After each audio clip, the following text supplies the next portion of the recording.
Bernadette Chirac, fatiguée, manque à nouveau le lancement des pièces jaunes.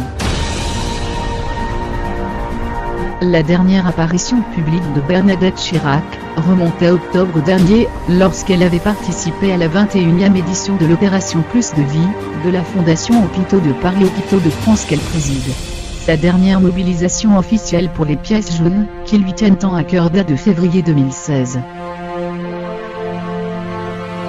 Pour la deuxième année consécutive, l'épouse de Jacques Chirac n'a pas assisté au lancement de la grande opération caritative, qui s'est déroulée le 10 janvier à Sport l'hôpital de la Timone à Marseille en présence des parrains de cette édition 2018, les chanteurs Marina Kaye Amir, et de l'humoriste Spantitov. Span au programme, une kermesse géante, un concert, et un goûter, comme le rapporte France 3 Provence-Alpes-Côte d'Azur. Si beaucoup espéraient la présence de Bernadette Chirac, l'ancienne première dame de 84 ans n'a pas eu la force de se déplacer jusqu'à la cité phocéenne, comme l'a expliqué Spanan Barrère.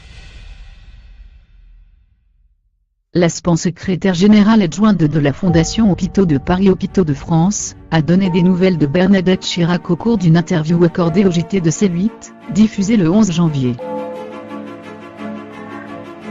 Vous le savez, elle a été un peu fatiguée, elle se tient au courant, elle s'occupe de la fondation, elle assiste à nos réunions, mais c'est un petit peu difficile les déplacements. On la verra peut-être au cours de l'opération dans des déplacements plus proches de Paris, a-t-elle déclaré. Lors du lancement de l'opération en 2017, Joyce Jonathan et Vianney en étaient les parrains. Anne Barrère avait déjà espéré la présence de Bernadette Chirac, ce qui n'avait pas eu lieu. Elle a souffert d'une bronchite assez sévère, mais on ne désespère pas de la revoir en cours de campagne, avait-elle confié le Repin BR. Du 10 janvier au 17 février 2018, les tirelires pièces jaunes seront disponibles dans tous les bureaux de poste. Au total, ce sont près de 2,3 millions de tirelires partout en France. Une opération de la Fondation des Hôpitaux de Paris, qui permet de collecter des fonds en faveur des enfants et adolescents hospitalisés.